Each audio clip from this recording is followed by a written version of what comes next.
समस्त को मो तरफ नमस्कार एवं मो चैनल तरफ समस्त को वेलकम।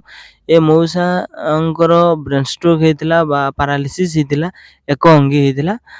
तो से मैंने चली पार नथिले बसी पार नथिले कि किछि करि पार नथिले वन साइड तेणुक फिजियोथेरापी करिकी पूरा क्योर हो जाइछन्ती। तो एबे हाथ लास्ट रे हाथटी उठुनी तेणुक ताको पुली दिया है। तो पुली रे हाथ धीरे धीरे उठी बहुत उठी गलानी।